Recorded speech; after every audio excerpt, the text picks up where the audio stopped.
हिंदी में बात करूंगा क्योंकि हमारे साथ कुछ लोग ऐसे भी हैं जो हिंदी में जुड़े हुए हैं, उनके लिए भी आज हिंदी में बात करने की कोशिश करूंगा।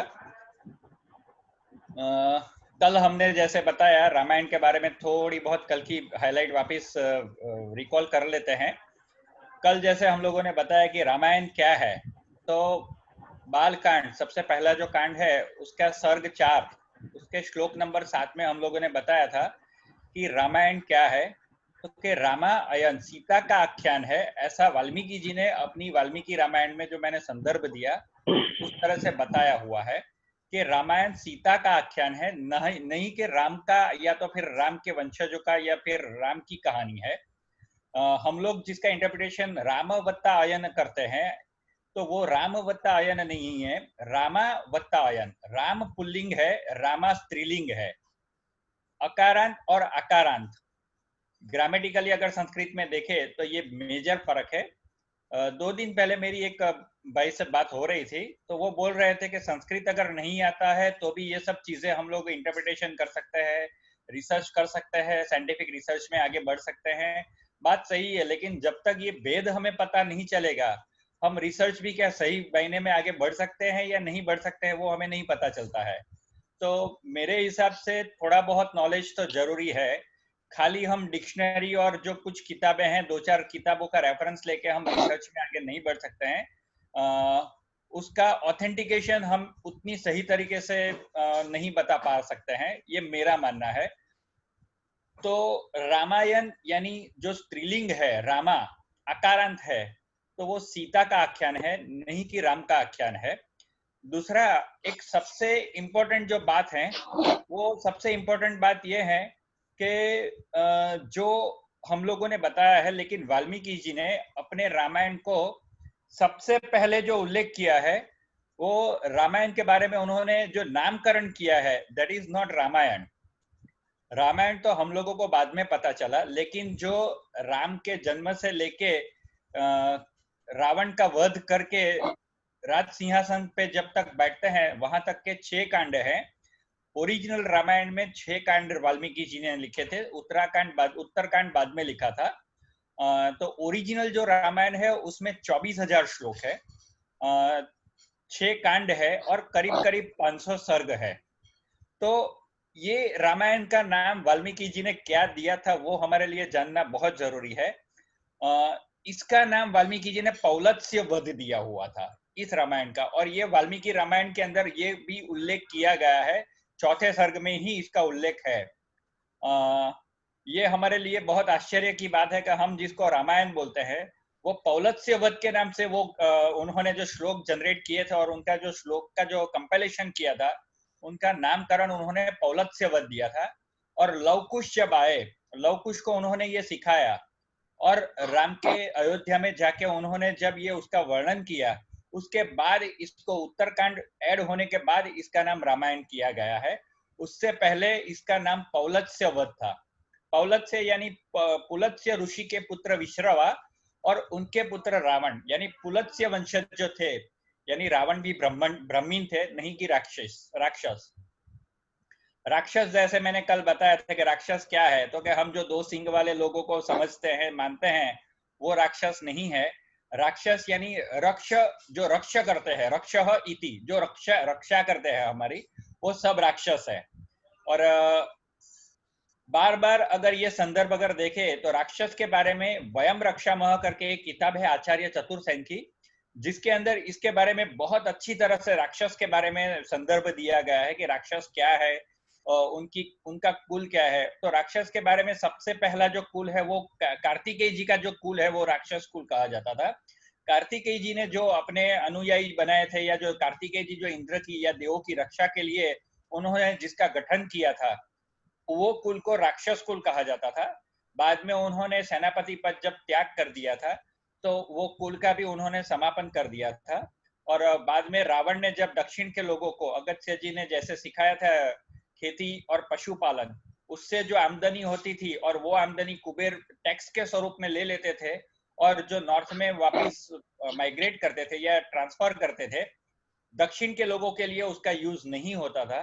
तो उस वजह से रावण ने इसका विरोध किया था, और वो विरोध करने के बाद उन्होंने लोगों की रक्षा के लिए जो एक संगठन किया, वो संगठन का नाम भी राक्षस कुल कहा गया। तो रावण ने वापिस वो राक्षस कुल की स्थापना की थी।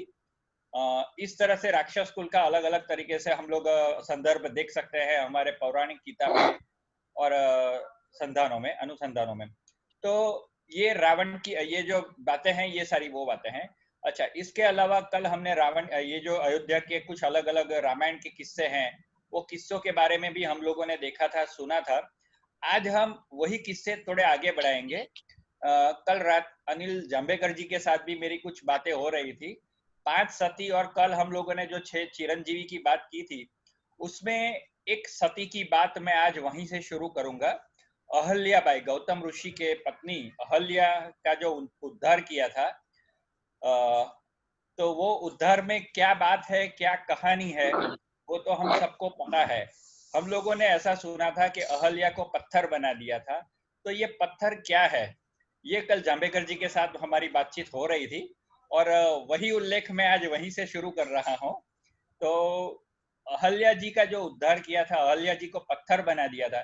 तो दोस्तों, एक लॉजिकल अगर क्वेश्चन देखें तो क्या ऐसा शक्य है कि हम किसी को पत्थर बना दे, या पत्थर में से, ये तो चुड़ैल वाली जो कहानियां, हम जो किस्से कहानियों में जो हम सुनते हैं ना, ऐसी बातें लगती है।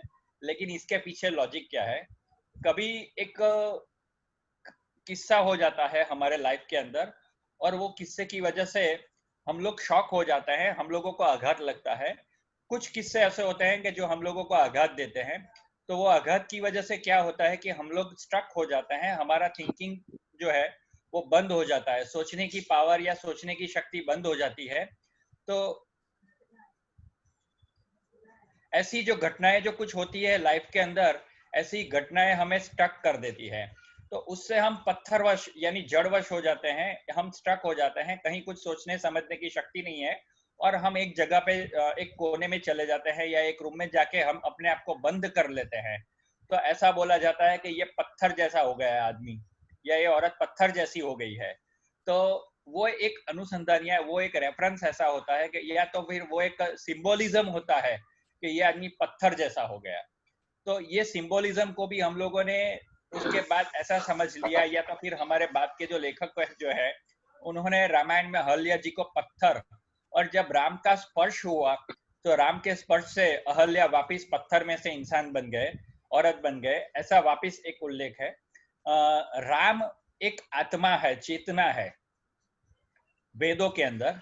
तो एक ऐसे मनुष्य के साथ जब हम बातचीत करते हैं तो हमारे अंदर की जो भावनाएं हैं, हम कभी रो नहीं पाते हैं किसी के मृत्यु के बाद या कोई घटना के बाद। तो जब किसी आदमी के साथ या कोई ऐसे जो पर्सन है उसके साथ अगर हम बैठते हैं और हमारी भावनाएं अश्रुओं के स्वरूप में जब बहना शुरू कर देती है, तो इमोशनल हो जाते हैं, वापस सेंसिटिव हो जाते हैं, और तब हमारा इमोशंस जब शरीर में से बाहर निकल जाता है, हम जब इमोशंस को बाहर निकाल देते हैं, किसी के साथ शेयर कर देते हैं या इमोशंस को बाहर निकाल देते हैं, तो वापिस हम धीरे धीरे नॉर्मल होना शुरू हो जाते हैं। तो सुख और दुख हम किसी के साथ बांट देते हैं, तो हम वो सुख को अनुभव कर सकते हैं और दुख को कम कर सकते हैं, ऐसा हमारे लोगों ने कहा है। तो ये जो एक किस्सा है, अहल्या का किस्सा है, वो हमारे अंदर रहे सुख और दुख को बाहर निकालना है, और वो एक दूसरे के साथ स्प्रेड करना है, एक दूसरे के साथ बांटना है, जिससे अनुभूति, सुख की अनुभूति बढ़ती है और दुख की अनुभूति कम होती है। ये जीवन के साथ जुड़ा हुआ जो प्रसंग है, वो हमें रामायण के ये प्रसंग में से बताया जाता है। और नहीं कि ऐसा कोई किस्सा है कि भाई वो अहल्या जी पत्थर हो गए और पत्थर में से वापिस जब राम का स्पर्श हुआ तो इंसान हो गए। This is a symbolic system, this is a symbolic incidence. और ये जो इंसिडेंस हम लोगों को बताया गया है, वो इंसिडेंस हमारे लाइफ से इस तरह से जुड़ा हुआ है। ऐसे ही कई सारे किस्से हैं। एक किस्सा हम लोगों को कल मुझे जब बात कर रहे थे तो बताया गया था कि भाई वाली का वध क्यों किया। अगर देखा जाए तो वाली ने रावण को हराया था, तो अगर वाली से दोस्ती कर ले तो, और वाली के थ्रू अगर रावण के साथ आक्रमण करे, तो क्यों नहीं वो ऐसा किया राम ने, और उसकी जगह पे वाली का वध करके उनके भाई जो वाली से काफी कमजोर थे उनके साथ दोस्ती की और उनके थ्रू उन्होंने रावण को हराया। उसकी जगह अगर खाली वाली से अगर दोस्ती कर ली होती तो वाली का साथ लेके वो रावण को बहुत आसानी से हरा सकते थे। तो ये घटना ऐसे क्यों नहीं हुई रामायण में? तो उसका भी अगर लॉजिक देखे, या ये सारी चीजें, ये वाल्मीकि रामायण में ये सारी घटनाएं हमें दी हुई है ऐतिहासिक घटनाओं के तौर पे, लेकिन अलग अलग जगह पे फिर उसके बारे में जब चर्चाएं हुई है या अलग अलग जगह पे उसके बारे में मंथन हुआ है, तो वहां पे भी ये सारी चीजें हम लोगों को जानने को मिलती है। सबसे पहले तो किष्किंधा की बात करें तो जो मैंने कल बताया था कि अनसुया जी ने जो दागिने दिए हुए थे, वो दागिने उन्होंने सीता जी ने वहां पे डाले हुए थे किष्किंधा पे। तो ये किष्किंधा दोस्तों कहाँ पे है? तो किष्किंधा के बारे में अगर हम कुछ छोटी सी एक दो लफ्जों में, अगर एक दो लाइनों में बात करें, तो किष्किंधा यानी आज का जो कर्नाटक, आंध्र और केरला का जो विस्तार है, वो किष्किंधा है। हमारे साथ जो जुड़े हुए हैं अनिल जांभेकर जी, वो ऐसी जगहों पे वहां पे जाके उन्होंने कुछ देखा भी है। जांभेकर जी, अगर आप अपने आप को अनम्यूट करके एक दो मिनट के लिए वो बता सके तो आई विल बी प्लीज्ड कि वो कौन सी जगह थी। किष्किंधा अगर बैंगलोर से if you are going to Hampi, Hampi सब लोगों ने सुना है कि हम्पी जो है वो हिस्टोरिकल जगह है। वो हम्पी के उधर से रिवर क्रॉस करो तो there is a place called Kishkindha. उधर किष्किंधा में अंजनेय पर्वत भी है, जिधर वो बोलते हैं कि हनुमान जी का जन्म हुआ। उधर जी वाली जांभेकर। सुग्रीव की गुफा भी है, और बहुत सारी शबरी की गुफा भी है। वो सब बहुत सारी चीज है। मैं मितुल जी से डिस्कस कर रहा था, वो शबरी की गुफा के उधर उन्होंने एक बनाया है पंपा सरोवर।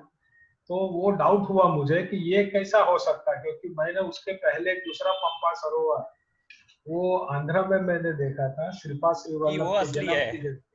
तो वो उस पे भी हमारी चर्चा होगी, लेकिन उधर है ये किष्किंधा आज भी है। और आंध्र कर्नाटका और ये बॉर्डर पे है। उधर जो जी रिवर है वो वहां से आई थिंक दामोदर नदी या कोई नदी है वो उधर से है, दामोदर नदी क्लोज टू आंध्र प्रदेश। और सब हिस्टोरिकल। उधर एक दूसरा भी जानने मिला, उधर से नजदीक में आपको बादामी केव्स है। तो हमारे बड़ौदा के बगल में जो पोर करके गांव है, उधर वाल्मीकि जी ने तप किया था और ये सब जो है। तो वो उधर जो उन्होंने जो भी धर्म स्थाप किया शिव जी का, वो उधर उसकी मूर्ति 1300 सेंचुरी की उधर मुझे देखने में, जो हमको तो मालूम नहीं। तो ये जगह है Kishkindha, is a good place. और आपकी बॉडी चार्ज हो जाती है, body and mind both are charge even after so many years, hundreds thousands of years. This is my personal experience. Thank you और जांभेकर जी। पुजारी को आप ऑफर करोगे ना, वो पैसा भी नहीं लेता है। वो बोलता है ये हमारा ध्यान रखते हैं आप, थैंक यू, आप इतने हैं। थैंक यू जांभेकर जी, ये शेयर करने के लिए। और जांभेकर जी ने जैसे बताया पंपा सरोवर के बारे में जो बात की है, तो पंपा सरोवर की जब बात हुई थी तो हमारे ये दो पंपा सरोवर हम लोगों को उन्होंने शेयर किया था। तो शबरी जी का ये जो धाम है जहाँ पे, या शबरी की बात है, हमारे यहाँ भी, यहाँ डांग में भी एक शबरी धाम है।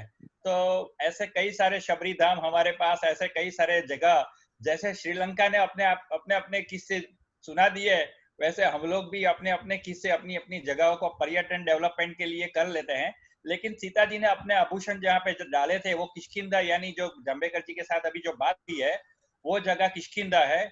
ये बॉर्डर है तीनों राज्य की। और पंपा सरोवर जहाँ पे शबरी धाम है, वो पंपा सरोवर आंध्र के अंदर है, वो ओरिजिनल है। और वो पंपा सरोवर बड़ा है, नहीं कि ये यहाँ पे जो पंपा सरोवर दिया है वो बहुत छोटा है, उससे काफी छोटा है। खैर वो बातें बाद में करेंगे, वो बातें भी बहुत लंबी चौड़ी बातें हैं।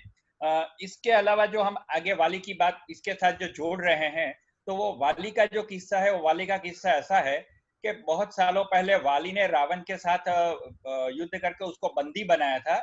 जब वाली साउथ में केरला के पास जब समुद्र किनारे पे खड़े होके पूजा कर रहे थे, तब रावण वहां पे आया था और रावण ने उनको छेड़ा हुआ था।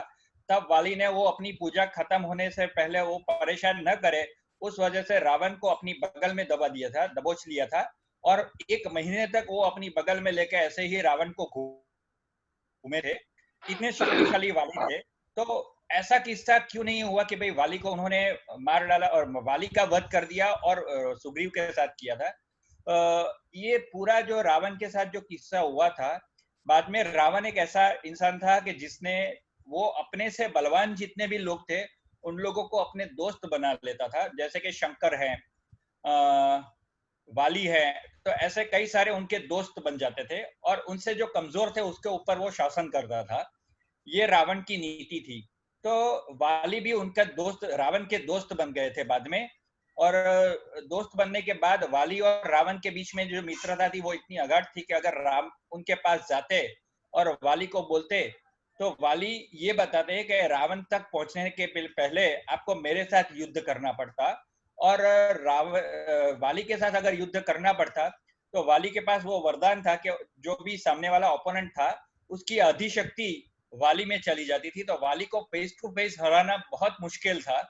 तो राम ने फिर ये एक ऑप्शन ढूंढा कि किस तरह से वाली का वध किया जाए। दूसरा एक साइकोलॉजिकल वाली का वध करने का एक रीजन ये भी था कि अगर वाली का वध कर दिया जाए तो उसका मैसेज रावण की लंका में जरूर जाएगा, तो साइकोलॉजिकली रावण वहां से थोड़ा कमजोर हो जाएगा, क्योंकि जिस आदमी ने वाली को मार दिया वो रावण को हरा सकता है, क्योंकि जो रावण को मार सकता है या रावण को 1 महीने तक दबोच सकता है, रावण को अपने पास बंदी बना सकता है, ऐसे इंसान को अगर राम ने वध कर दिया है तो रावण डेफिनेटली रावण को भी हरा सकेगा। ये एक साइकोलॉजिकल इश्यू भी था, तो साइकोलॉजिकल वॉर की वजह से भी उन्होंने वाली का वध किया था। अगर वो वाली के पास डायरेक्ट जाते और वाली को ये बोलते कि आप मेरे साथ जुड़ जाइए रावण को हराने में, रावण ने इस तरह से मेरी पत्नी का ये अपहरण किया था। अच्छा, यहाँ पे एक चीज और भी है कि वाली ने अपने भाई के साथ भी दुश्मनी इसलिए मोड़ ली थी कि एक मिसअंडरस्टैंडिंग हो गई थी सुग्रीव के साथ कि एक युद्ध के अंदर वाली जब एक गुफा में बंद हो गया 1 महीने तक, जब वो युद्ध चला था, तो सुग्रीव को ये, और वहां से गुफा में से खून बाहर निकलना शुरू हो गया था, तो सुग्रीव डर गया था। उसको ये लगा था कि वो जिसके साथ युद्ध हो रहा था वाली का, उसने वाली का वध कर दिया, तो वो भाग के वापस किष्किंधा आ गए थे और उन्होंने वहां पे अपने राज्य में तारा, जो वाली की पत्नी थे तारा, उनके साथ शादी कर ली थी और उनको सहारा दिया था, आश्रय दिया था। तो उन लोगों को ये लगा, वाली को ये लगा था कि भाई ये जो हुआ था, ये घटना हुई थी, तो सुग्रीव ने उनके साथ गलत काम किया है, सुग्रीव ने दगा दिया, धोखा दिया है।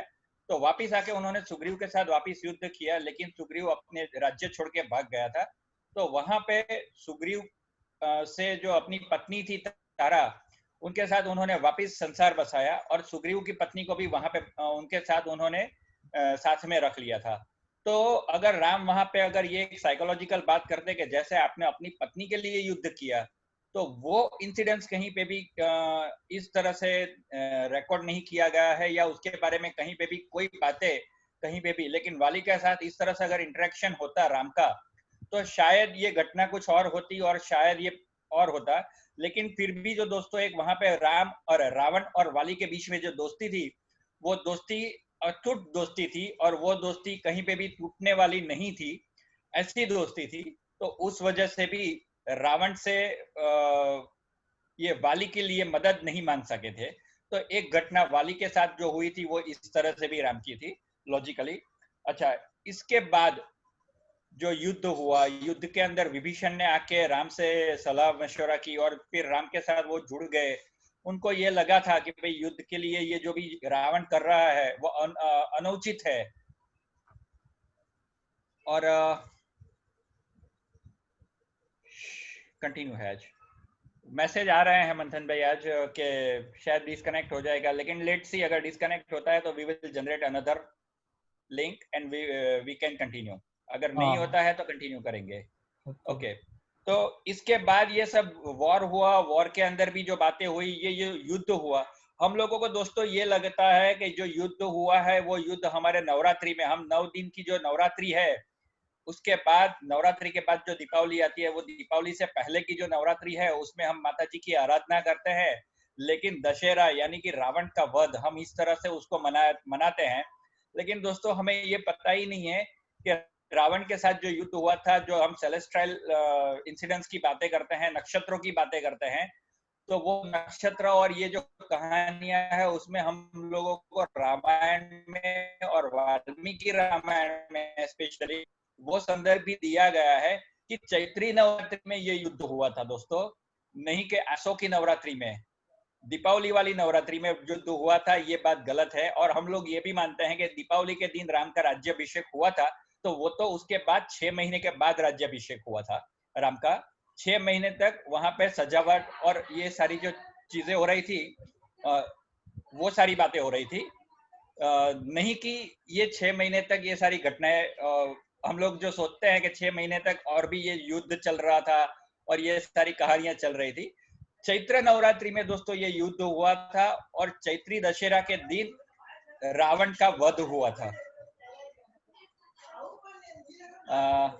तो ऐसे कई सारी घटनाएं हैं। इसके बाद एक घटना और हुई थी जिसके बारे में काफी चर्चा हो रही है, जिसके बारे में भी हम काफी सारे बातें करते हैं, जो है अग्नि परीक्षा।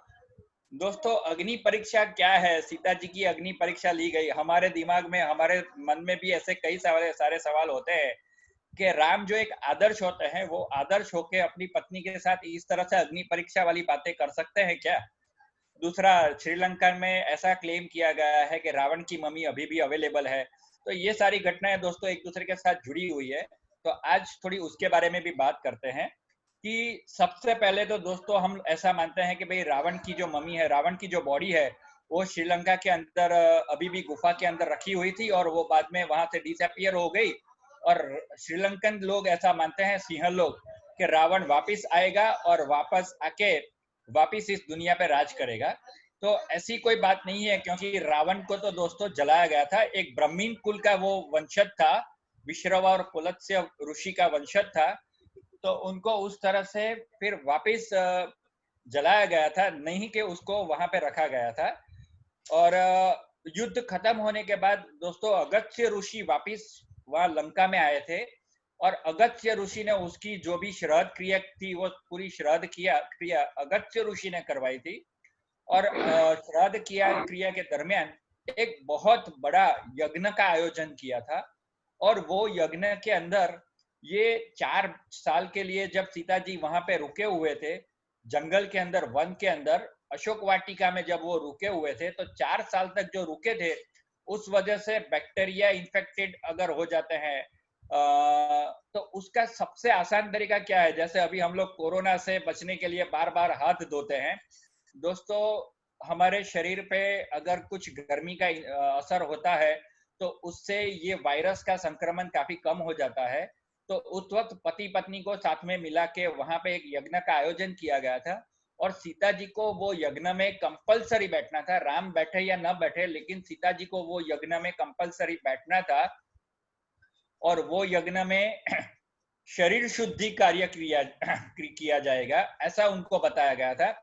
बॉडी को वापिस अग्नि बॉडी को वापिस अग्नि में तपा के, उनको जला के, उनको वहां पे अग्नि के अंदर प्रवेश नहीं करना था। लेकिन अग्नि की जो गर्मी थी, अग्नि को जिस तरह से प्रकट किया जाएगा और वो अग्नि की शेक, हम जिसको शेक लेते हैं, जैसे होली में भी हम लोग शेक लेते हैं, बॉडी को शेक देते हैं, तो इससे पूरे साल हम स्वस्थ रहेंगे, ऐसा जो हम मानते हैं। तो इसी तरह से ये यज्ञ की जो गर्मी थी, वहां पे जो शेक लेंगे सीता जी, तो 4 साल तक उनके शरीर पे जो बैक्टीरिया जो रहे हैं या जो काफी सारी और शरीर में अशुद्धियां जो जम गई है, वो अशुद्धियों का क्लिनजिंग प्रोसेस जो हम जिसको बोलते हैं, उसके लिए ये अग्नि के साथ सीता जी को रखा गया था, बिठाया गया था और वो हवन किया गया था। इसमें राम तो उस तरह से बाद में जुड़े थे, लेकिन राम का शुद्धिकरण तो बहुत कम जरूरत थी। सबसे ज्यादा जो जरूरत थी वो सीता जी के बॉडी के शुद्धिकरण की थी। और उनके आसपास जिस तरह से जो लोग बैठे हुए थे, हम जिसको बोलते हैं कि भाई अलग अलग लोग उनकी रक्षा के लिए बिठाए गए थे, तो वो सारी जो बातें हैं, वो सारी बातें यहाँ पे हम लोग ये अग्नि परीक्षा के साथ हम लोग जोड़ते हैं। तो ये अग्नि परीक्षा दोस्तों कोई ऐसी, राम की कोई ऐसी मंशा नहीं थी कि सीता जी का इस तरह से परीक्षा ली जाए या सीता जी का जो अग्नि परीक्षा लेके उनको अग्नि में चला के उनका परीक्षण किया जाए या उनका टेस्टिंग किया जाए। और उनका कोई कैरेक्टर सर्टिफिकेट भी नहीं था दोस्तों, ये कि भाई ये शुद्ध है या ऐसा है। जो हमारे मन की जो बातें हैं, this is not for the characterisation और this is not one kind of character certificate, लेकिन ये उनकी बॉडी को इनहेल करने के लिए, रिस्ट्रक्चरिंग करने के लिए, रैकिंग देने के लिए, या तो फिर क्लींजिंग प्रोसेस करने के लिए ये पूरी प्रोसीजर थी। और वो सीता जी के फायदे के लिए थी। और अगस्त्य ऋषि ने सीता जी को ये बहुत अच्छी तरह से समझाया हुआ था। और जो उनके साथ जुड़े हुए वानर लोग हैं, या तो फिर वानर सेना में जो एक बहुत इंटेलेक्चुअल लोग थे, जैसे जामवंत जी जैसे लोग उनके साथ जुड़े हुए थे, तो जामवंत जी को भी इसमें इन्वॉल्व किया गया था। दोस्तों आज एक और जामवंत जी के बारे में अगर मैं बात करूं, तो जाम्बवंत जी क्या थे, तो के जिसका जम्बू का वन था, वो उनका नाम जाम्बवंत था। और जाम्बवंत जी औषधियों के बहुत बड़े ज्ञाता थे। रावण जिस तरह से औषधियों के ज्ञाता थे, वैसे जाम्बवंत जी भी औषधियों के बहुत बड़े ज्ञाता थे। वो जाम्बू के अर्क बना के लोगों को पिलाते थे और उससे एंटी एजिंग प्रोसेस थी। हम अगर चिरंजीवियों की बातें करें, तो जाम्बवंत जी भी आपको देखे तो जाम्बवंत जी रामायण के अंदर मोस्ट सीनियर पर्सन के तौर पे जाने जाते हैं। लेकिन उनका उल्लेख महाभारत में कृष्ण के साथ भी स्मयंतक मणि के बारे में युद्ध हुआ था, वहां पे भी जाम्बवंत जी थे। और जाम्बवंत जी की पुत्री के साथ कृष्ण की शादी हुई थी, जम्बूवती के साथ। जाम्बवती या जम्बूवती, ऐसा अलग अलग दो जगह पे अलग अलग नाम है। तो जाम्बवंत जी भी एक बहुत जाने माने कैरेक्टर है। तो उनके बारे में भी बहुत सारी बातें, बहुत सारी रेफरेंसेस, बहुत सारी किताबें हम लोगों को जानने को मिलती है। एक पूरा एपिसोड, एक पूरा सेशन, या तो एक पूरी किताब, या हम जैसे बोले कि जैसे रावण जी के बारे में एक पूरा ग्रंथ लिख सकते हैं, वैसे जाम्बवंत जी के बारे में भी हम एक पूरा ग्रंथ लिख सकते हैं। उतने ज्यादा इंफॉर्मेटिव हमारे पास किताबें और रेफरेंसेस हैं। और हम उसके बारे में, उस महान व्यक्ति के बारे में भी बहुत सारी बातें कर सकते हैं। कल एक और बात मैंने बताई थी, कल एक और सवाल मेरे पास आया था कि सीता जी का रावण और मंदोदरी के साथ क्या जो संबंध है, पिता के और माता और पिता के तौर पे। तो इसके बारे में अगर मैं बात करूं, तो आनंद रामायण, कंब रामायण या अद्भुत रामायण के अंदर ये बातें लिखी हुई है कि रावण और मंदोदरी की एक पुत्री थी। वो पुत्री जब गर्जना हुई, रावण ने गर्जना की थी जब, तब गर्जना से मंदोदरी से डर के जो एक उसको स्खलन हो गया था, और जो पैदा हुई थी उनको, उन लोगों ने, रावण ने और मंदोदरी ने, जनक राजा के यहाँ पे, जनक राजा का जो भूमि थी, जो जमीन थी, वो अगर बोला जाए तो वहां पे कोई ऐसा रिस्ट्रिक्शन नहीं था, कोई भी वहां पे आसानी से आ जा सकता था। तो वहां पे खेतों में जाके उन्होंने, रावण ने सीता जी को रख दिया था, और वहां पे लालन पालन उनका सीता जी का वहां पे किया। फिर जनक जी को मिला था तो वहां पे किया था। लेकिन उस वक्त जुड़िया बच्चे थे, हम जिसको जुड़वा बोलते हैं, तो ऐसे जुड़वा बच्चे थे। दूसरा जो था वो उसके बाद कंब रामायण के अंदर भी उसका उल्लेख है, और उसके रेफरेंस से लेके 1976 में सीता की खोज में करके एक किताब जो लिखी हुई थी, हमारे गुरुजी ने मुझे वो किताब दी हुई है, और जिसके अंदर ये रेफरेंस उन्होंने भी निकाला हुआ है। और उन्होंने मुझे ये किताब लिखने पे आज्ञा दी है कि भाई ये अंगद का सीता के साथ या तो फिर रावण और मंदोदरी के साथ क्या संबंध है, वो आप लिखिए। दोस्तों यहाँ पे मैं कुछ एक दो सवाल पूछूंगा, कि जैसे सवाल के अंदर ये मेरा एक सवाल कॉमन रहता है कि क्या सीता जी को अंगद जी ने देखा था? क्या सीता जी को अंगद जी मिले थे? नहीं मिले थे? तो ऐसी कौन सी घटना थी कि जब अंगद दूत बन के रावण के महल में गए, तो उन्होंने रावण को ओपन चैलेंज कर दिया? इतनी कौन सी पावर उनके पास थी? राम ने इतनी पावर तो उनको दी नहीं थी। तो ऐसी कौन सी बात थी कि इतना पावर लेके वो रावण के दरबार में गए, और वहां पे उन्होंने अपना पांव रख के ये डिक्लेयर कर दिया कि जो मेरा ये पांव हिला पाएगा, तो मैं सीता जी को यहीं पे छोड़ के राम जी को समझा के मैं वापिस ले जाऊंगा, और हम लोग युद्ध हार गए। ये मैं मानूंगा। इतना सेल्फ कॉन्फिडेंस अगर किसी के बारे में, अगर वो खुद सेल्फ कॉन्फिडेंस था, या सीता जी के बारे में उनका जो, सीता जी के साथ उनका जो रिलेशन था, एक स्त्री के बारे में, वो चलिए राम के बारे में या ये युद्ध के बारे में, वो क्योंकि वो वाली के पुत्र थे और सुग्रीव के बाद वो राजकुमार थे, तो वहां पे राजकुमार के तौर पे ये अपना युद्ध के बारे में डिक्लेरेशन दे सकते थे ऑन बिहाफ ऑफ सुग्रीव। लेकिन सीता जी के बारे में कि भाई हम सीता जी को यहीं पे छोड़ के चले जाएंगे, ये स्टेटमेंट वो कैसे दे सकते हैं? क्या रिलेशन था उनका सीता जी के साथ? कुछ तो था, तो वो क्या था? तो जब ये सीता जी को वहां पे उन्होंने, रावण ने छोड़ा था, उसी वक्त एक पुत्र भी उनके साथ था। वो उन्होंने किष्किंधा के, ये पंपा सरोवर के अंदर, उनको पता था कि वहां पे ये वाली बार बार आते जाते हैं, तो पंपा सरोवर के पास उन्होंने एक एक बच्चे को छोड़ दिया था। और वो बच्चा और कोई नहीं, हमारे राजकुमार अंगद थे, जो रामायण में हमारे साथ फिर राम की तरफ से सुग्रीव के साथ लड़े थे, हनुमान जी के साथ लड़े थे, वो अंगद थे। और वो अंगद और कोई नहीं, लेकिन वो भी रावण के पुत्र थे, लेकिन उसको युद्ध कला वाली से सीखने को मिली थी, इसीलिए वो युद्ध कला में भी बहुत निपुण थे और रावण के पुत्र थे और कोई नहीं, और सीता जी के सगे भाई थे। तो ये एक संबंध हमें कंब रामायण से मिलता है। और सीता जी की खोज में करके एक किताब है, उसमें भी इसके बारे में बहुत अच्छे रेफरेंस दिए गए हैं। इसके अलावा दोस्तों, हम अगर एक दो चीजें और बातें करें आज, तो लंका से जब लंका पे विजय पाके जब पुष्पक विमान में राम जी वापिस आ रहे थे, तब सीता जी ने उन्हें पूछा था कि हे दशरथ नंदन, ये इसके आसपास जो प्रदेश है, आप उसके आसपास के प्रदेशों को हमें थोड़ा वर्णन कीजिए, क्योंकि हवा में से पुष्पक विमान ऊपर से जो जमीन दिखती है लंका के आसपास के विस्तारों के बारे में, तो वो जमीन कौन सी है, आप उसके बारे में थोड़ा वर्णन कर सकते हैं तो मुझे आनंद होगा, हर्ष होगा।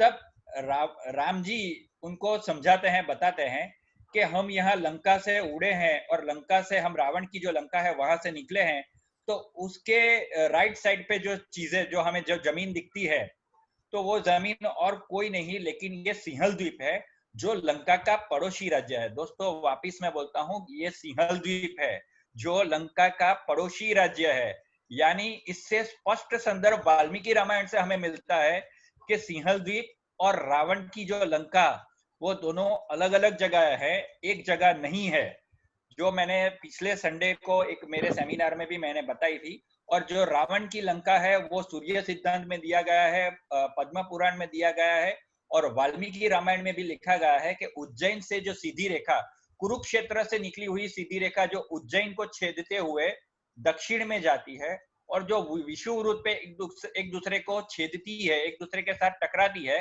वो जगह जो है, वो जगह पे जो जमीन बसी हुई है वो रावण की सुवर्ण लंका है, जो लंका को रावण ने सुवर्ण से बनाया हुआ था। और जहां पे दोस्तों 7 करोड़ मकान, एक दो नहीं 7 करोड़ मकान सोने से बने हुए थे। ऐसा तुकाराम जी की गाथा में भी, तुकाराम जी ने भी उन्होंने डिस्क्राइब किया हुआ है।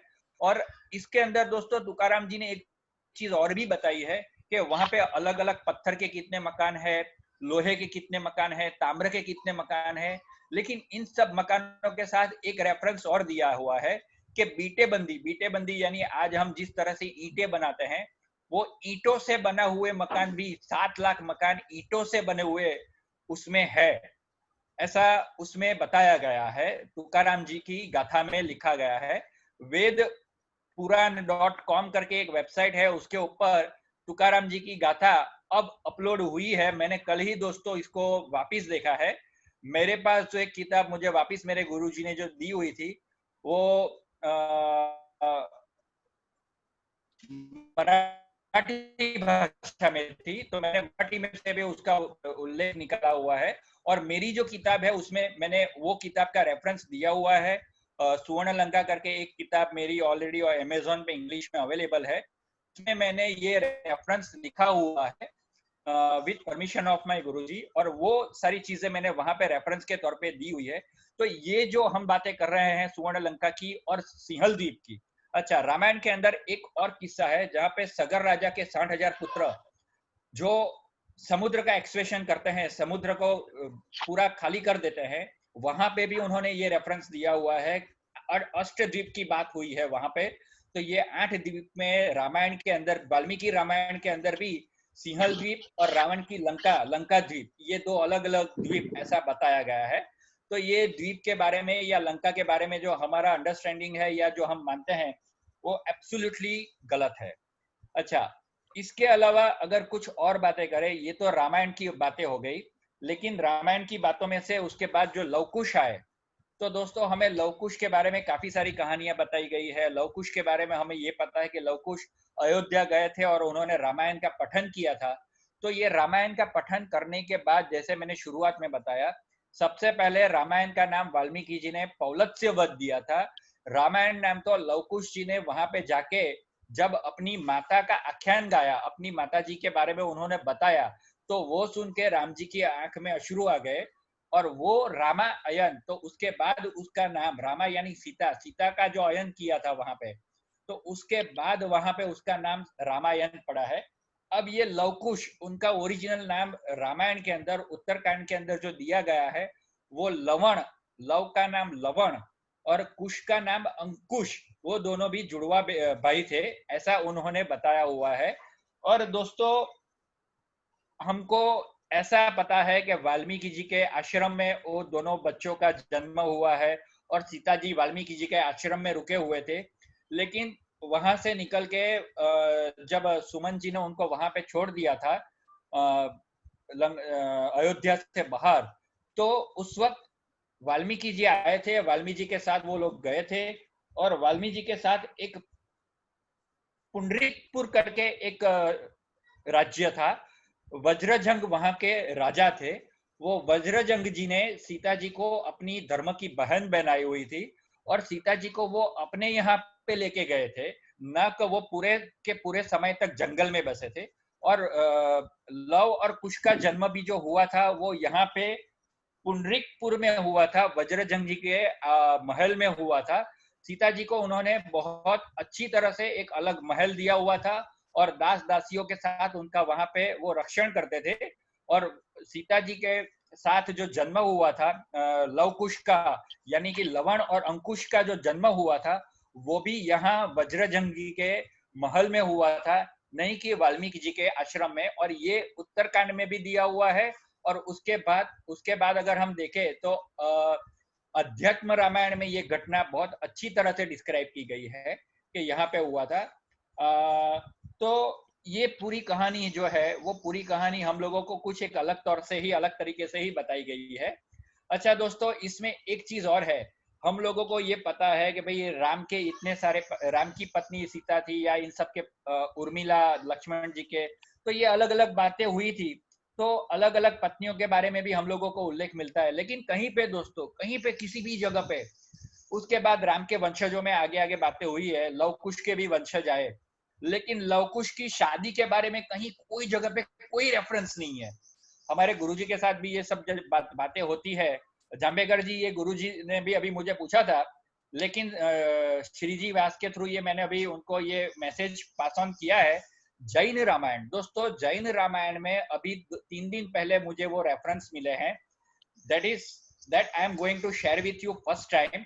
दुनिया में पहली दफा शायद ये एक घटना है जो हम लोग एक दूसरे के साथ पहली दफा शेयर कर रहे हैं, लवकुश के बारे में। और काफी सारी और बहुत सारी चीजें इसमें मिली हुई है, लेकिन बहुत शॉर्ट में अगर मैं बता दूं, तो पुंडरीकपुर के ये जो वज्रजंग थे, वो वज्रजंग की एक पुत्री थी शशिचूला।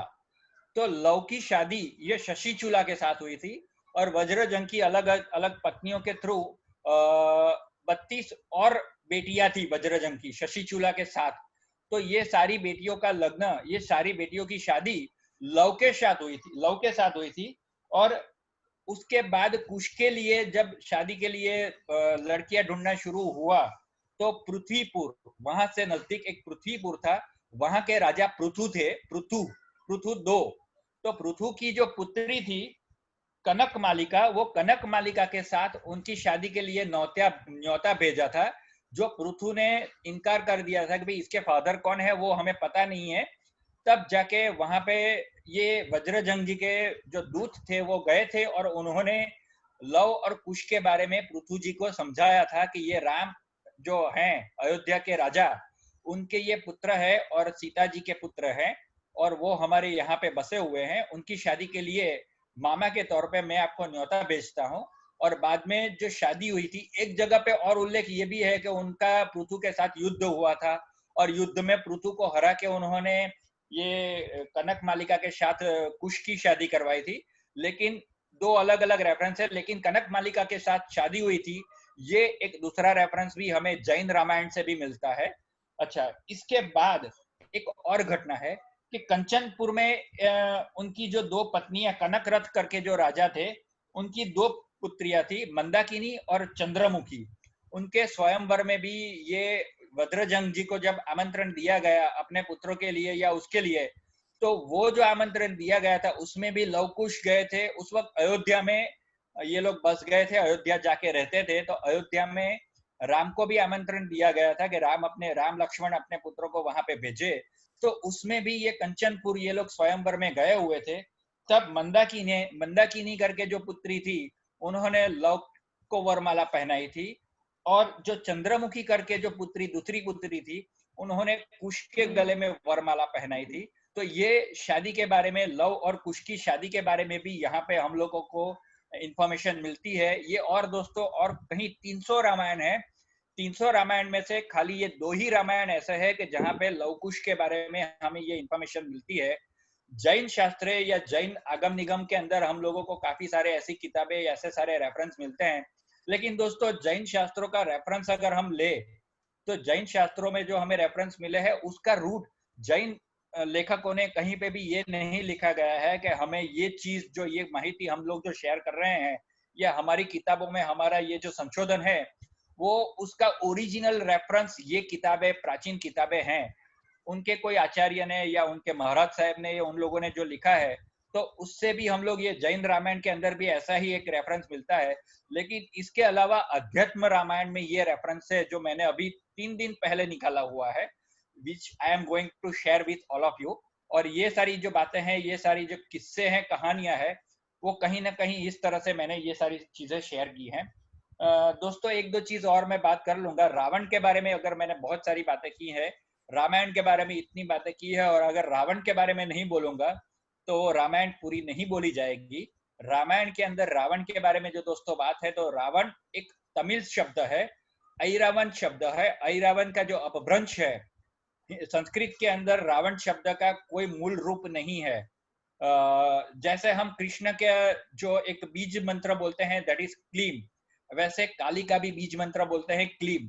तो पॉजिटिव एंड नेगेटिव दोनों के लिए क्लीम बीज मंत्र जो है वो बोला जाता है। वैसे राम के बारे में अगर बीज मंत्र बोले तो उनका होता है रूम। तो वैसे ही रावण का भी जो बीज मंत्र है, दैट इज अगेन रूम।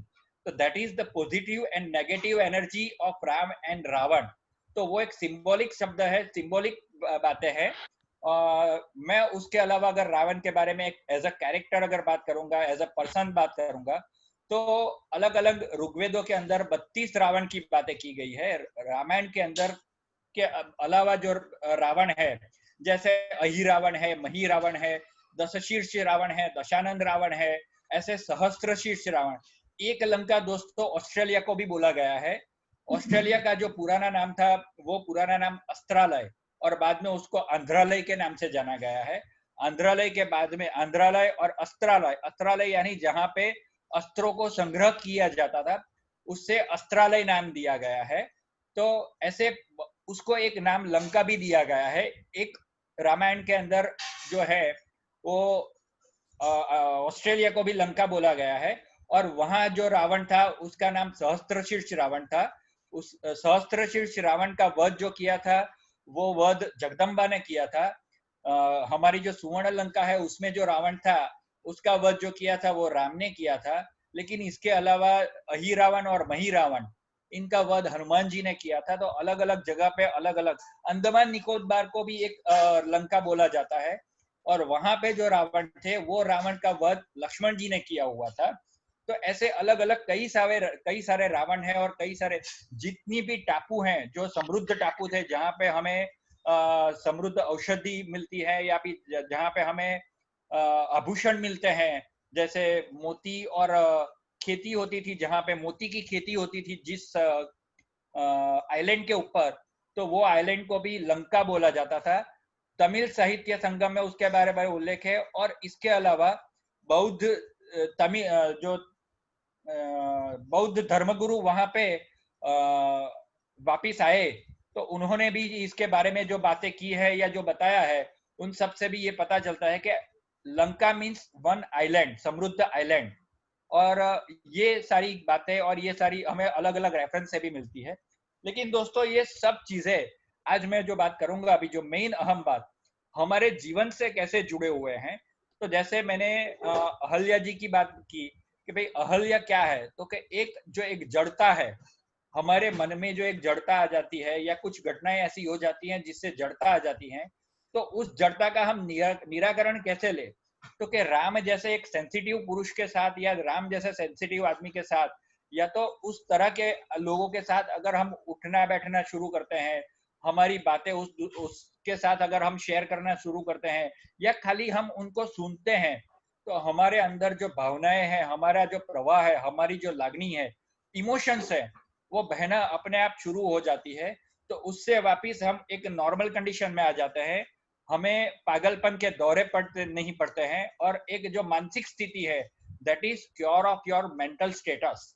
तो ये this is related to the medicine, this is related to your emotions, this is related to spirituality, and this is related to your normal lifestyle।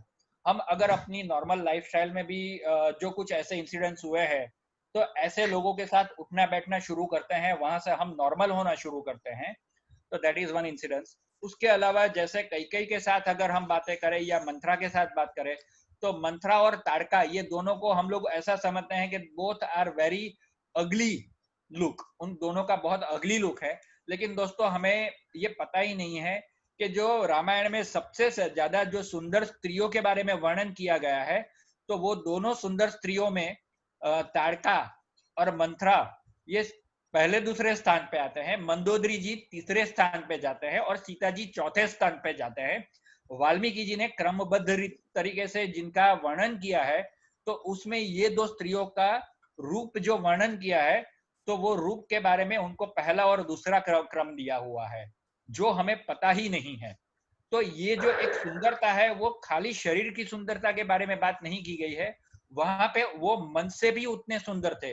लेकिन शरीर की सुंदरता और मन की सुंदरता का जब अहम पैदा होता है, और वो अहम से जब कुछ नेगेटिविटी निकलती है, तो वो नेगेटिविटी जो निकलती है, उसका हम किस तरह से आगे संदर्भ लेके अपनी लाइफ को आगे चलाते हैं। वो मंथरा के साथ जब कैकेयी जी जुड़े, तो उनको कैकेयी जी ने इसको किस तरह से पॉजिटिव अप्रोच दिया, और किस तरह से पूरे रामायण का जो भाग, पूरी जो घटना हुई थी उसमें राम का जो 14 साल का जो वनवास है, वो अपने सिर पे वो पूरी घटना का लिया था, पूरे हिस्ट्री का जो एक बर्डन अपने कंधे पे लिया था।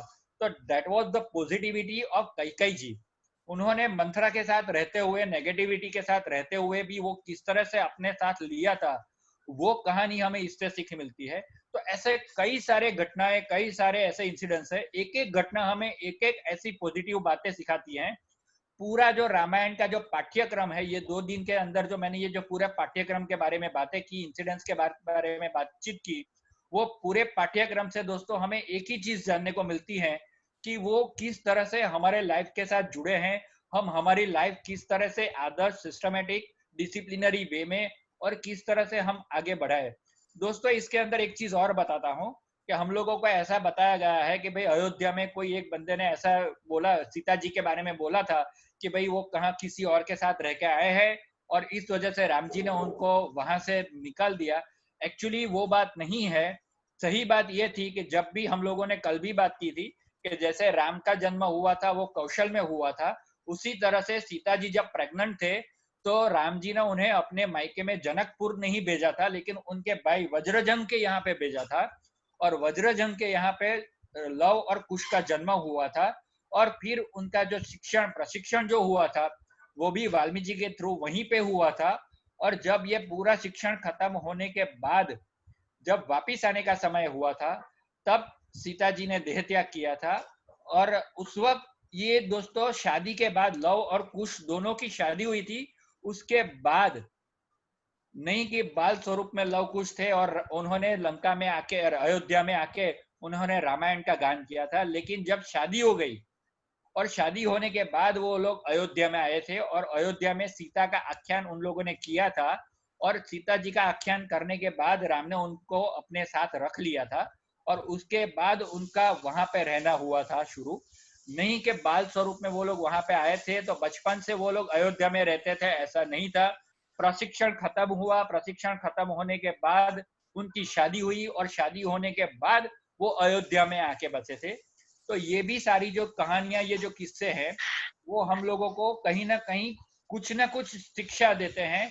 और वो जो शिक्षा देते हैं, ऐसी बहुत सारी शिक्षाएं अभ्यासक्रम में, अगर हम आज एक नया पाठ्यक्रम बनाते हैं और हमारे दोस्तों बच्चों को अभ्यासक्रम में ये पाठ्य पुस्तक के तौर पे, अभ्यासक्रम के तौर पे 5वीं कक्षा तक रामायण की कहानियां, 5वीं से 8वीं कक्षा तक दोस्तों महाभारत की कहानियां, और 8वीं कक्षा के बाद वेदों में जो दी गई कहानियां या वेदों में जो दिए गए इंसिडेंट्स है, उसको सिस्टमेटिकल तौर से अगर हम सिखाते हैं, उनको समझाते हैं, और समझाने के बाद ये जिस तरह से 2 दिन में मैंने रामायण का मंथन किया आप लोगों के साथ, रामायण में कई सारी घटनाएं थी, उसको हमने किस तरह से लिया है और एक्चुअल पोजीशन क्या थी, एक्चुअल में क्या था, क्या इंसिडेंट्स थे, और उसको हम किस तरह से एक दूसरे लॉजिकल पॉइंट ऑफ व्यू से ले सकते हैं, संशोधनात्मक व्यू पॉइंट ऑफ व्यू से किस तरह से ले सकते हैं, वो जिस तरह से मैंने इसमें बताया।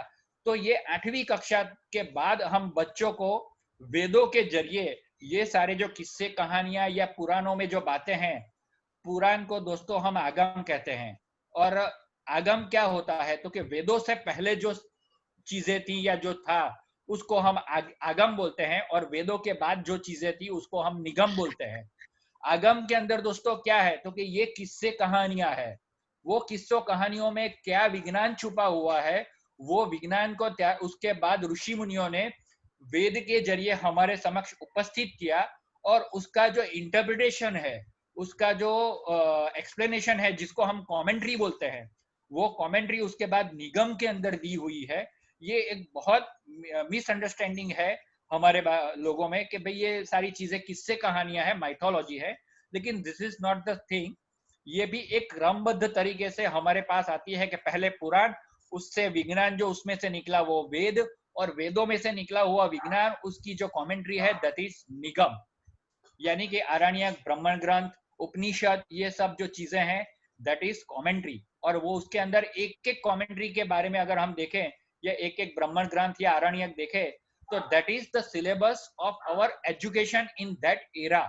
वो एरा के अंदर हमारे जो पाठशालाओं में या तपोवन में या तो फिर गुरुकुल में जो पढ़ाया जाता था, वो शिक्षण की पद्धति ये थी।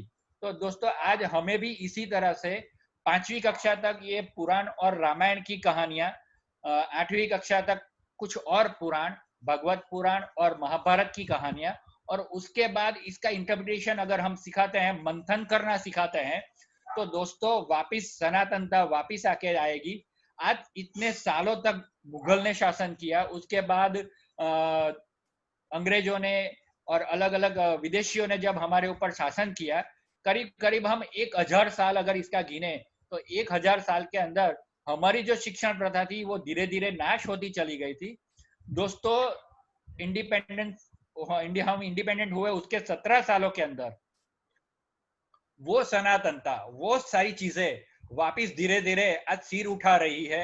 हम लोग कहीं ना कहीं कोशिश कर रहे हैं, और कहीं ना कहीं आज ये 40-50 दिन 60 दिन का जो क्वारंटाइन टाइम था, उसके अंदर हम लोग वापिस वो अनुभव कर रहे हैं कि भाई हम अपनी वैदिक सभ्यताएं थी, उसको आधुनिक आधुनिक सभ्यताओं में किस तरह से मिक्स करके चल रहे हैं, और वो चलने के बाद हम लोगों को किस तरह से अनुभूति होती है, क्या क्या हम लोगों को पता चलता है, क्या लाइफस्टाइल हम लोग देख सकते हैं। तो वो देख सकते हैं, उसके बाद हम लोगों को ये पता चला कि हाँ, आज हमारा जो एक्सपीरियंस है उससे हमें पता चला है कि हाँ, ये सारी जो चीजें हैं, ये सारी चीजें कहीं ना कहीं आज की लाइफस्टाइल में, और आने वाली लाइफस्टाइल तो और हार्श होने वाली है दोस्तों, तो उसमें किस तरह से सिंप्लिसिटी आनी चाहिए, ये हम लोगों को उसमें पता चलता है। तो मेरे हिसाब से आज हम ये वैदिक सभ्यता या वैदिक एजुकेशन और आज का जो एजुकेशन है, दोनों को अगर हम मिला के एक नए एजुकेशन को स्टार्ट करते हैं, तो नए एजुकेशन के अंदर दोस्तों हमें ऐसी बहुत सारी चीजें सीखने को मिलती है। पाठ्यक्रम में भी हमें दोस्तों एक पूरा एजुकेशन सिस्टम, नहीं कि एग्जाम के तौर पे, नहीं कि थियोरेटिकल तौर पे, बच्चों को भी वो बहुत बोरिंग लगेगा, बच्चों को भी वो पढ़ने में मजा नहीं आता है। तो एक मजेदार तरीके से हम अगर इसको वापस शुरू करते हैं, और शुरू करने के बाद उसको वापस हम अगर ये डेलीगेट करते हैं, नहीं के ये भी एक चीज मैं बता दूं कि व्यापारिक तौर पे भी नहीं करना है दोस्तों, क्योंकि आज एजुकेशन व्यापारी हो गया है, कॉमर्शियल हो गया है। Non commercial point of view से भी अगर इसको करते हैं, तो इसको इस तरह से शुरू करके आगे बढ़ाते हैं, तो एक भविष्य वापस, हमें उज्जवल भविष्य वापस आएगा। और ये सारी जो अभी जो प्रॉब्लम्स हम लोग फेस कर रहे हैं, उसका निराकरण भी हमको इससे मिलेगा। That is my believe, that is my thinking. और मेरे साथ शायद आप समझ सकते हैं, नहीं समझ सकते हैं, नहीं पता है, लेकिन आप सब लोगों का इसमें जो ओपिनियन है, मंतव्य है, अभिप्राय है, दैट इज मोस्ट वेलकम दोस्तों। मेरी ये जो थिंकिंग थी, मेरा ये जो अनुभव था, मेरा ये जो आज तक का जो रीडिंग था, उसको मैंने दोस्तों आप लोगों तक शेयर किया है। This is my opinion. कहीं किसी के दिल पे अगर ठेस लगी है, या किसी को ऐसा लगा है कि भाई ये नहीं, ये बातें खाली किस्से कहानियां है, तो आप मेरे साथ इसको जुड़ के, मेरे पास इसके काफी सारे रेफरेंसेस है, मेरे पास काफी सारे संदर्भ हैं, मेरे पास काफी सारी किताबें हैं, मैं उसमें से भी ये सारे रेफरेंस संदर्भ आपको निकाल के दे सकता हूँ। ये मैंने जो बातें बताई हैं, this is not just my story. ये मैं जो बातें कर रहा हूँ, वो अपनी प्राचीन किताबों में से भी ये जो रेफरेंस संदर्भ जो मैंने लिए हुए हैं, वो सारी चीजें मैं आपके साथ शेयर कर रहा हूँ। लेकिन इसके अलावा भी अगर किसी के मन को अगर ठेस पहुंची है, हानि हुई है, दुख हुआ है, तो उसके लिए भी मैं माफी मांगता हूं कि मेरा कतई ये आशय नहीं है कि किसी की धार्मिक मान्यताओं को ठेस पहुंचाऊं। तो दोस्तों, ये आज का हमारा जो सेशन है, वो सेशन आज मैं यहाँ पे समाप्त करता हूँ। क्वेश्चन आंसर हम यहाँ से शुरू करते हैं। एक 15 मिनट या 20 मिनट का क्वेश्चन आंसर का सेशन रहेगा, और वो क्वेश्चन आंसर के सेशन के बाद भी अगर किसी को और क्वेश्चन है, तो दे कैन ज्वाइन मी, वो मेरे साथ जुड़ सकते हैं। और आपको जिसके जिसके रेफरेंस के थ्रू मेरे नंबर मिले हैं, या जहां से भी आपको मिला है, उनके पास से भी आप मेरा नंबर ले सकते हैं। मुझे आप इंडिविजुअली भी मैसेज कर सकते हैं, और वहां से भी आप अपने क्वेश्चंस मेरे पास शेयर कर सकते हैं। आई विल बी प्लीज अगर कुछ ऐसा होता है तो। अब मैं क्वेश्चन आंसर शुरू करता हूँ।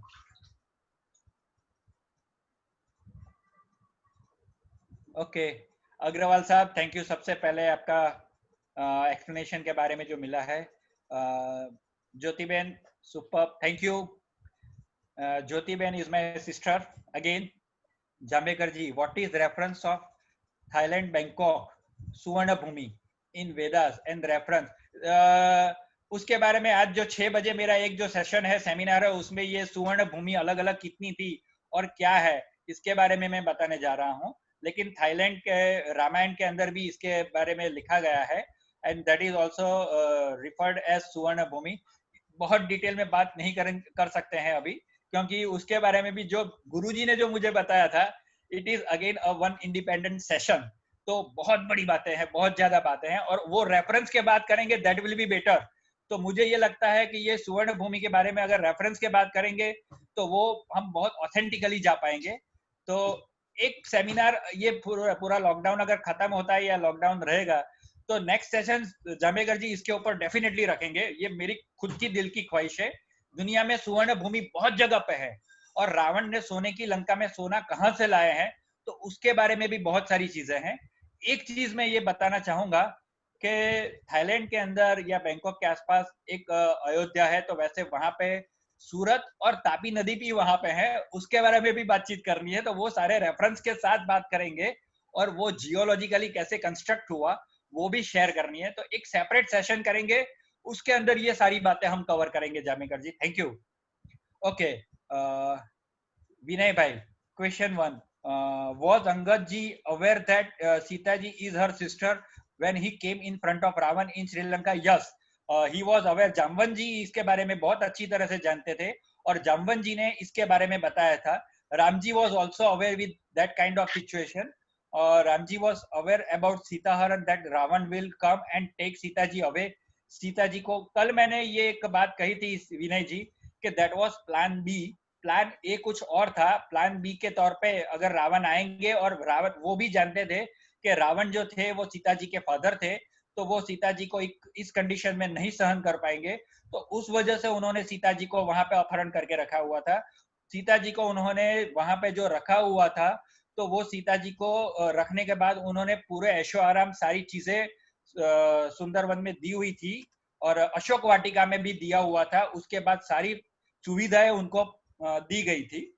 तो Ravan was also aware that कि सीता जी कौन है, और राम भी जानते थे, तो उन्होंने ये दिया हुआ था। अच्छा, सीता जी को वापस अग्नि परीक्षा क्यों देनी पड़ी वो मैंने ऑलरेडी यहाँ पे डिस्क्राइब कर दिया है कि भाई वो कोई अग्नि परीक्षा यानी कोई कैरेक्टर सर्टिफिकेट नहीं था, और ऐसी कोई अग्नि परीक्षा नहीं थी। That was the cleansing process of her body, तो ऐसा कोई कैरेक्टर सर्टिफिकेट नहीं था, वो मैंने ऑलरेडी इसमें ले लिया है। Rajan ji, Philippines and Indonesia में रामायण इतने इंपॉर्टेंट क्यों है? कोई कनेक्शन राम के साथ उनका है? जी राजन जी, वहां पे भी आज राजा राम 1, राजा राम 2, राजा राम 3, इस तरह से वहां पे जो राज्य सत्ता चल रही है, तो वो दे आर बिलीविंग इन अवर रामायण। और दूसरा, वहां पे भी उसको भी एक लंका के तौर पे माना गया है, वहां पे भी एक रामायण हुई थी, और वो रामायण की जो एक कहानियां है या जो घटना है, वो घटना भी हमारे रामायण की घटनाओं के साथ जुड़ी हुई है। ये सुवर्ण लंका वाले राम के साथ वो रामायण जुड़ी हुई है। और कई सारे वहां पे भी वो लोग जब आज से 1500 साल पहले या 1000 साल पहले हमारे भारत में जब आए थे, तो वहां से अयोध्या से और ये सीता और राम के आख्यानों से इम्प्रेस हुए थे, तो उन्होंने, उनके जो राजा थे, उन्होंने भी अपने आप को, और दूसरा ये बोला जाता है कि हमारे राम के कुछ वंशज वहां पे माइग्रेट हुए थे, और उनका जो आज राजवंश है, they are also the followers of, वो राजवंश भी कहीं ना कहीं ये हमारे इक्ष्वाकु राजवंश से जुड़ा हुआ है, तो वो उनकी मान्यता है। और रामायण में, उनके रामायण में भी ये सारी किस्से कहानियां जुड़ी हुई है। और आज का जो राजवंश वहां पे चल रहा है दोस्त, वहां पे जो सत्ता है वो आज भी वही राजवंश की सत्ता है। तो they are believing that they are the followers और एंसेस्ट्रल ऑफ दैट इक्ष्वाकु वंशज, तो इस वजह से भी वहां पे इसकी महत्ता ज्यादा है। I agree and appeal all our Vedic culture. Thank you Agrawal ji, ये सारी चीजें आप अगर हम लोगों से इस तरह से जुड़े हैं और जुड़ते रहेंगे, तो उस समय ये बहुत अच्छी तरह से हम इसको आगे बढ़ा पाएंगे। दीपेश भाई, अंत समय में आपका क्वेश्चन है कि अंत समय में सीता जी धरती में कैसे समाहित हो गए?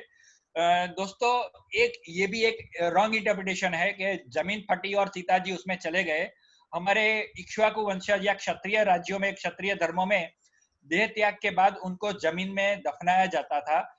ऐसे किस्से आज भी हैं। हमारे यहाँ पे सूरत के अंदर भी एक ऐसा परिवार है जिसको बहुत अच्छे लोग बहुत अच्छे तरीके से जानते हैं। सवजी धोड़किया करके जो परिवार है और गोविंद जी धोड़किया करके जो परिवार है, उनके साथ जब मैं बैठा था, उनसे बातचीत की थी, तो उनके परिवार में भी दोस्तों अग्निदान नहीं देते हैं, उनको दफनाया जाता है। ऐसे कई सारे क्षत्रिय परिवारों में आज भी ये प्रथा प्रचलित है कि उनको धरती में दफनाया जाता है। क्षत्रियों को पहले के समय में धरती में दफनाते थे, तो सीता जी को भी उसके बाद धरती में समाहित किया गया था। हम जिसको हम ये वर्ड नहीं बोलते हैं, जैसे अग्नि जलाया जाता है ऐसे नहीं बोलते हैं, अग्नि को प्रज्वलित किया गया, वैसे सीता जी को समाहित धरती में किया गया था। एक जो एकदम वेल कल्चर्ड लैंग्वेज जो हम जिसको बोलते हैं, तो वेल कल्चर्ड लैंग्वेज के अंदर ये शब्द यूज किया गया है कि उनको धरती में समाहित किया गया था, यानी वो धरती में जिंदा नहीं चले गए थे, वो धरती में उनको बाद में समाहित किया गया था उनके देह त्याग के बाद। तो दैट इज द इंसिडेंस। वो जो हम लोगों को बताया गया था कि भाई जमीन फटी और सीता जी उसमें समा गए, उनको इतना आघात लगा था, उनको ठेस लगी थी, that is not the thing. Okay, Vikesh bhai, thank you. Thank you sir. Ram Setu માટે કંઈ કહો, રાજેશ ખરોર। રામ સેતુ માટે રાજેશભાઈ ગઈકાલે પણ મેં વાત કરેલી હતી, આજે પણ હું ફરીથી એ જ વાત કહું છું કે સાંજે 6 વાગે હું એક લિંક આજે તમને ફરીથી શેર કરીશ, એની ઉપર રામ સેતુ માટે હું લગભગ 1 થી 1.5 કલાક માટે એક સ્પેશિયલ સેશન આપી રહેલો છું, જેમાં જોડાજો। એકની એક વાત વારંવાર આપણે કરીશું, તો કદાચ એના કરતા તમે આની અંદર જોડાશો તો મને વધારે આનંદ થશે। અને મારા નોલેજને અલગ અલગ જગ્યાએ અલગ અલગ સમયે શેર કરવાનો પણ મને આનંદ મળશે. તો સાંજે 6 વાગ્યાનો હું તમને સેશન ફરીથી શેર કરીશ. સપોઝ તમે નથી થઈ શકતા તો એનું રેકોર્ડિંગ પણ ત્યાર પછી હું શેર કરીશ. રાજેશભાઈ તમે એની અંદર જોડાજો. Okay, Rajnishbhai, what was logic of killing Wali from behind the tree? बहुत सरस सवाल है. वाली को जिस तरह से ट्री के पीछे छुप के जो राम ने मारा था, ऐसा भी वाल्मीकि रामायण में दोस्तों कहीं वाल्मीकि रामायण में कुछ ऐसे इंसिडेंट्स हैं जो मैं आप लोगों के साथ 2-3 ऐसे इंसिडेंट्स हैं वो मैं आप लोगों के साथ शेयर करने के लिए उत्सुक हूं. जैसे लक्ष्मण जी ने जो लक्ष्मण रेखा खींची थी, ऐसा कोई इंसिडेंट्स वाल्मीकि रामायण में नहीं है. वो उसके बाद रामचरितमानस के अंदर है.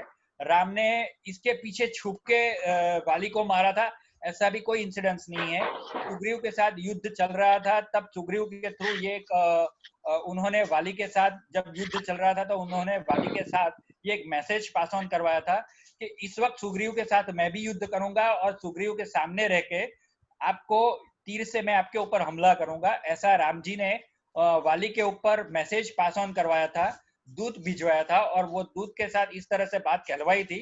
और वाली वॉज अवेयर. वाली को उस वक्त युद्ध में आने के लिए तारा जी ने और उन लोगों ने रोका भी था कि ये इस तरह से एक गलत बात हो रही है, आप युद्ध के लिए मत जाइए. लेकिन फिर भी वाली को जब सुग्रीव ने ललकारा था तो वाली सुग्रीव के साथ युद्ध के लिए आया हुआ था. ये कहानी, ये किस्सा रामायण के अंदर बहुत अच्छी तरह से वाल्मीकि रामायण के अंदर दिया गया है. लॉजिक हम जो सोचते हैं वो लॉजिक हम ढूंढते हैं, लेकिन दोस्त ये लॉजिक उसमें है ही नहीं. कहीं पे ये पेड़ के पीछे छुप के मारने की बात नहीं है. लेकिन एक किस्सा ऐसा है कि भाई आप वाली के छाती को तभी चीर सकते हैं जब कुछ 3 या 4 पेड़ ऐसे थे, आप एक तीर से वो 3 या 4 पेड़ को एक ही तीर में अगर छेद सकते हैं तो आप वाली के छाती को आपके तीर से चीर सकेंगे या तो वाली का वध कर सकेंगे. इतना पावर आपके तीर में होना चाहिए, आपके एरो में होना चाहिए. अगर आप वो कर सकते हैं तो उन्होंने वो 3 पेड़ एक ही तीर से छेद किया था तीनों पेड़ में. तो वो किस्सा वाल्मीकि रामायण में है, नहीं कि पेड़ के पीछे छिप के वध किया है. ऐसा वाल्मीकि रामायण में कहीं पे नहीं है. ऐसे 2-3 और किस्से हैं दोस्तों, वो आगे धीरे धीरे बात करूंगा. Yes Jambekar ji, Surat in Thailand. Yes, Surat Thailand के बारे में है, उसके बारे में बात करूंगा. एक नेक्स्ट सेशन में उसके बारे में ही लेके आ रहा हूँ. आशीष मांजरावाला, excellent, thank you sir. What I have that I am sharing, that's it. आप लोगों के सहकार से ही ये सब चीजें हो रही है आशीष भाई. थैंक्स. मुझे ये प्लेटफॉर्म मिला है, मुझे आप लोगों ने ये प्लेटफॉर्म दिया है, तो I am just sharing. Thank you sir. Rajneesh भाई, प्लीज फॉर्म व्हाट्सएप ग्रुप. मैंने व्हाट्सएप ग्रुप बनाया हुआ है and you are the part of that WhatsApp group Rajneesh भाई. ये आपको अभी मैसेज आना शुरू हो जाएंगे, मिलने शुरू हो जाएंगे. मैंने good morning, good evening, good night के लिए व्हाट्सएप ग्रुप नहीं बनाया है, लेकिन एक दूसरी तरह से व्हाट्सएप ग्रुप बनाया है, वो आप जानते हैं, जिसमें मेरे अलावा और कोई मैसेज पास ऑन नहीं कर सकते हैं और इंडिविजुअल मैसेज आएंगे मेरे. और आप भी अगर उसमें कुछ शेयर करना चाहते हैं तो मेरे पास इंडिविजुअली डेफिनेटली आप शेयर कर सकते हैं. મે બી રાવણ નો અંત કરવા માટે જ રામજીનો જન્મ થયો હોય તેવું હોય તો એકવાર પ્રભુ કોઈકના ઉદરમાં અંદરમાં પુત્ર તરીકે જન્મ લઈ પછી ओके अवतार के बारे में मैं आखिर में सबसे आखिर में एक बात करने वाला था, लेकिन विकेश भाई ने ये बात कर ली. विकेश भाई, what is the meaning of अवतार? अवतार मीन्स आइडेंटिकल. हम विष्णु को एक आइडेंटिकल पर्सन मानते हैं. Vishnu is a person who was located near Caspian समुद्र. विकेश भाई, कास्पियन समुद्र के दक्षिण में वैकुंठ करके एक सिटी था, और वैकुंठ करके जो सिटी था उनके विकुष्टा करके एक राजा थे. उसका पर्शियन आर्काइव्स के अंदर हिस्टोरिकल एविडेंस है. I am not talking about the mythology. Persian archives के बारे में मैं बात कर रहा हूँ. पर्शियन आर्काइव्स के अंदर विकुष्टा राजा की कहानी ऐतिहासिक तौर पे रखी गई है और उनके आर्काइव्स से मैंने ये निकाली हुई है. विकुष्टा ने अदिति के जो 12 पुत्र थे उसमें से सबसे जो तेज पुत्र था विष्णु, उसको राजा बनाने के लिए उसको अपना कोई पुत्र नहीं था तो दत्तक लिया हुआ पुत्र था विष्णु जी, और उनको वो विकुष्टा पूरी पृथ्वी पे राज करते थे. तो विष्णु को उसके बाद पृथ्वी पे राजा के तौर पे रखा गया है, ऐसा रेफरेंस पर्शियन आर्काइव्स में है. That I can share with you definitely. और मेरे नीलेश भाई से भी बात हुई है, 108 मणके की जो बात हुई है उसमें वैदिक गॉड करके मैं मेरा एक सेमिनार लेके आने वाला हूँ। उसके अंदर ये सारे एविडेंस में आप सबके लिए ओपन करने वाला हूँ विकेश भाई। This is not my thing, this is not my property. I am going to relieve all the secrets, all the evidence, और वो सब हिस्टोरिकल एविडेंस हैं, वो मैं आप सबके सामने रजू करने वाला हूँ। You can take it from me. तो ये जो प्रभु की बातें हैं, ये अवतार की बातें हैं, राम के अंदर जो कुछ गुण थे, कुछ जो कैरेक्टरिस्टिक थे, that was identical with the Vishnu. तो हम लोग ऐसा मानते हैं कि ये विष्णु के तौर पे, विष्णु के अलग अलग जो स्वरूप थे, विष्णु के अलग अलग जो गुण कैरेक्टर थे, उसके साथ जो अलग अलग कैरेक्टर मिलते थे, उसको हम अवतार गिनते हैं। अवतार यानी एक संस्कृत शब्द है which means which is of a similar characteristic. ये उसका संस्कृत का अनुवाद किया गया है। तो अवतार का मतलब ये होता है। इसके अलावा भी विकेश भाई और कुछ जानकारी चाहिए तो you can call me, you can join with me. Definitely बहुत सारी बातें हैं और मेरे ख्याल से इतनी बातों से पेट नहीं भरेगा, वो मैं भी जानता हूँ, बहुत सारा पेट भरेंगे। ओके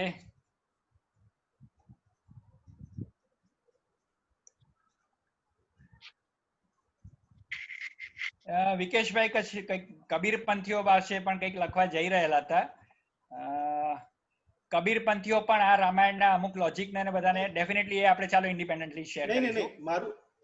મારું એમ કેવું છે, તમે જે પેલા લોકોની વાત કરી ને, જે દાટે છે, બરીડ કરે છે, તે કબીરપંથી જે લોકો હોય છે ને, એ લોકો જગ્યાએ દાટે છે। એટલે તમે જે પેલા 2 ડાયમંડ વાળી વાત કરી ને, તેવું આપણા તો પંથમાં છે જ અહીંયા। તમે જે કીધું કબીરપંથીઓમાં પણ એ અનુભવ એ છે। હા હા, એટલે મેં કબીરપંથી કીધું। જી જી જી। what is connection of Bermuda Triangle and Ravan? Dhrumil, Bermuda triangle ને રાવણ વિશેની કોઈ સામ્યતા નથી, પણ બર્મુડા ટ્રાયંગલ એ પિરામિડ સાથે સામ્યતા ધરાવે છે અને ઇજિપ્શિયન કલ્ચર ઉપર રાવણનો બહુ મોટું પ્રભુત્વ હતું। એ એક સેમિનાર હું અલગથી લઈને આવી રહેલો છું રાવણ ઉપરનો। રાવણ ઉપર ધ્રુમિલ એક મોટા ગ્રંથ લખાય એટલું બધું રાવણ વિશે માહિતી છે। અને રાવણને આપણે કદાચ મહાપંડિત રાવણ, કે મારા ગુરુજી એમના માટે જે શબ્દ વાપરે છે એ મહાપંડિત રાવણ શબ્દ, પંડિત એ નોર્મલ શબ્દ નથી। અત્યારે આપણે જે રીતના યુપી બિહારના લોકોને પંડિતજી પંડિતજી કહીને બોલાવીએ છીએ, તો પંડિત એ એક યુનિવર્સિટીની એક ડિગ્રી છે। જેમ અત્યારે આપણે પીએચડી ની ડિગ્રી કહીએ, તેમ એક પીએચડી કરતા પણ બહુ ઉચ્ચ કક્ષાની ડિગ્રી છે અને એ ડિગ્રીની ઉપર પણ મહાપંડિત શબ્દ લાગે છે। તો રાવણજીને તો આપણે મહાપંડિત તરીકે કહી શકીએ છીએ। અને દોસ્તો, હું તમને રાવણનો એક જગ્યાએ ઉલ્લેખ છે, રાવણ એ જે મેં વાત કરી તે રીતના રાવણ એ એક પદવી છે। અહિરાવણ તમિલ સાહિત્ય સંગમની અંદર અહિરાવણ એટલે રાજા માટે વપરાતો શબ્દ છે અને તિબેટિયન ભાષામાં પણ રાવણ એટલે રાજા એવો ઉલ્લેખ છે। પણ રાવણ દોસ્તો, જે સુવર્ણલંકાની અંદર જે રાવણ હતો એ રાવણનું નામ તોષકનાથ, તોષકનાથ, ફરીથી હું બોલું છું, તોષકનાથ, TOSHAKNATH,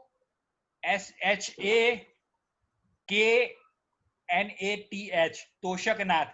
દોસ્તો, અહીંયા નાથ શબ્દ વપરાય છે એટલે કોઈ નાથ સંપ્રદાય જોડે જોડાયેલા છે તેવું નથી, પણ રાવણ ઉપર જ્યારે હું વાત કરીશ તો તોષકનાથ એ થાઈલેન્ડની અંદર કે એ બાજુએ એનો પ્રોનાઉન્સિએશન દોષકનાથ એટલે દોષ કનકનાથ, કનકનાથ એટલે કંઠ એવી રીતના થાય છે અને દોષ એટલે 10 કંઠ એવી રીતના તેનો ઉલ્લેખ થાય છે।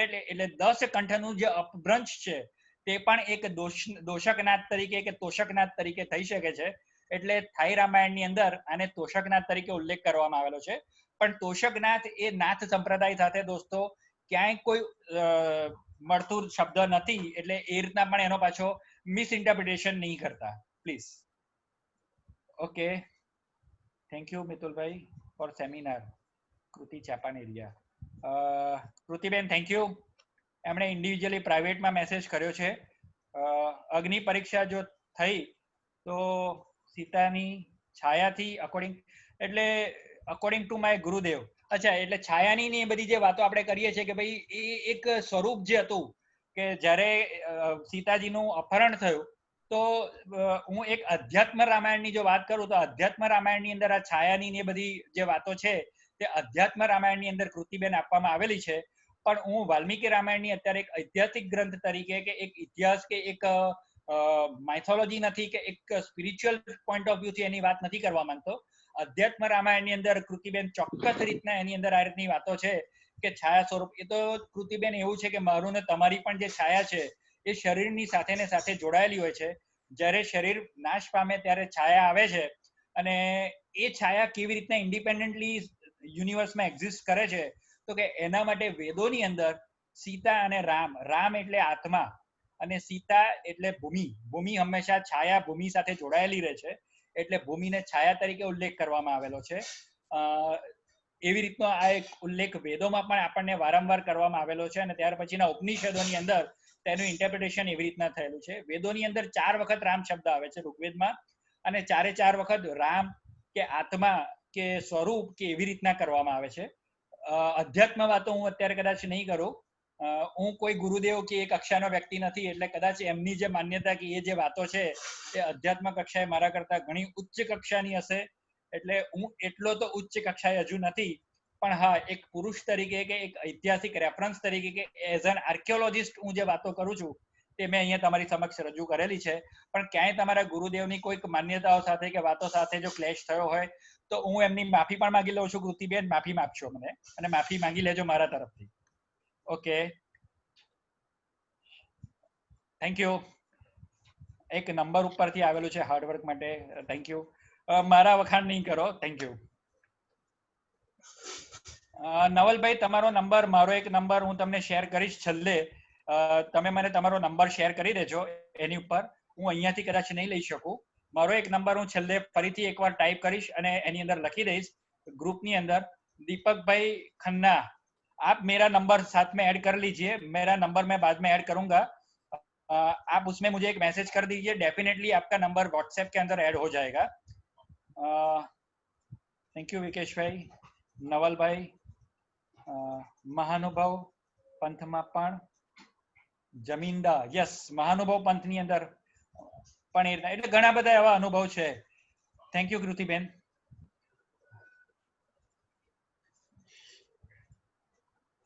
સીતા માતાની લાઈફ આટલી દુઃખવાળી કેમ છે? સાહેબ, સીતા માતાની લાઈફની વાત નથી કરતા રાજેશભાઈ. આપણા બધાના જીવનની અંદર જો જોવા જઈએ ને तो कदाच हम अगर हमारे सबके जीवन की बात करें तो 10 साल ही ऐसे होते हैं जो सुखमय होते हैं, बाकी के सारा समय दुखमय ही होता है. अब वो हमें कैसे व्यतीत करना है वो हम पे निर्भर करता है. सुखमय या दुखमय वो हम पे निर्भर करता है. एक दूसरे के साथ पति पत्नी का भी या बेटे बाप बेटे के बीच में या सबके दोस्तों के बीच में जो क्लैशिश हैं वो एक दूसरे के साथ हमेशा रहता ही है. उसको हम किस तरह से आगे लेते हैं, गलतियां होती है, कहीं हम जानते हैं पहचानते हैं, उससे एक दफा हुई गलती दोबारा होती है, दोबारा हुई गलती तीसरी दफा होती है. उसको हम दोस्तों गलती नहीं बोलते हैं, उसको इंटेंशनली जो किया गया है वो गुनाह बोलते हैं. लेकिन वो गुनाह का हम कहीं ना कहीं जब बात करते हैं या जो कन्फेस करते हैं तो उसके बाद भी हम एक दूसरे के साथ किस तरह से जुड़ते हैं या एक दूसरे के साथ किस तरह से. और भारत का एक कल्चर है कि ये एक दूसरे के साथ हम फिर भी जुड़े रहते हैं, ये भारत का कल्चर है. तो भारत के ही अंदर ये गुनाहों को भी माफ किया जाता है और इन सबको भी माफ किया जाता है, और उसके बाद एक दूसरे के साथ किस तरह से जुड़ते हैं. That's it. एक चीज मैं आप सबको बता दूं, ये पूरा का पूरा जो वेबिनार है वो हमारे साथ मंथन भाई देसाई करके जो है वो अहमदाबाद में बैठे हैं. उनके बगैर या उनके मदद के बगैर, आशीष भाई मांजरा वाला है, उनके मदद के बगैर, उनका सहाय अनिल भाई जांबेकर जी हैं, उनके बगैर ये काफी सारे ऐसे हमारे साथ जुड़े हुए हैं महानुभाव हैं. विनय भाई केजरीवाल है, दीपेश भाई हैं, ये सब कहीं ना कहीं, निकेश भाई हैं, निशिकांत भाई हैं, ये सब हमारे साथ जो जुड़े हुए हैं, चेतन भाई राठौड़ हैं. तो इन सब के बगैर मैं कहीं ये चीज कंप्लीट नहीं कर पाता, और ये सब चीजें उन सबको मैं समर्पित करता हूं कि उनके बगैर दोस्तों मेरा नॉलेज किताबों में जैसे एक पढ़ा है ऐसा नॉलेज रहता है. इन सब के प्रयासों के बगैर मेरा ये नॉलेज आप लोगों तक नहीं पहुंचता. जय भाई शुक्ला हैं जो मेरे बहुत करीबी दोस्त हैं, इन सब के बगैर मैं कुछ नहीं हूँ. तो मैं ये चाहता हूँ कि इन सबको मैं धन्यवाद दूं. प्रशांत भाई टोपी वाला, मैं कई दिनों से आपको भी देख रहा हूँ, इंटरेक्ट पर्सनली नहीं हुआ है, लेकिन मैं कई दिनों से आपको भी महसूस कर रहा हूं कि आप हमसे जुड़े हुए हैं, तो thanks to you also, thank you. और आप लोगों का मैं यहाँ पे मेरा नंबर शेयर कर देता हूं, आप लोग उनसे भी जुड़ सकते हैं मेरे साथ। Okay, this is my number, आप मुझे व्हाट्सएप कर सकते हैं और व्हाट्सएप से जुड़ सकते हैं। आई विल बी प्लीज, मेरे ऐसे कई सारे वेबिनार में आगे भी लेके आता रहूंगा, आगे भी आप सबके साथ इन सबके थ्रू जुड़ा रहूंगा और ऐसी बातें आप सबके साथ शेयर करता रहूंगा। मेरी ये दिल की ख्वाहिश है, ये वेबिनार जो जगह है, जो प्लेटफॉर्म है, मैं शायद यहाँ पे रहूं या न रहूं, मैं कहीं पे भी रहूं, जहां से वेबिनार से जुड़ सकता हूं, तो definitely I will be in touch with you, all of you, और वेबिनार के थ्रू ये सारी बातें मैं आप सबके साथ शेयर करता रहूंगा। Thank you once again. कहीं कुछ गलती हुई है तो वो भी माफी मांग लेता हूँ वापिस एक बार, और thanks for joining with me, thank you. Thank you sir.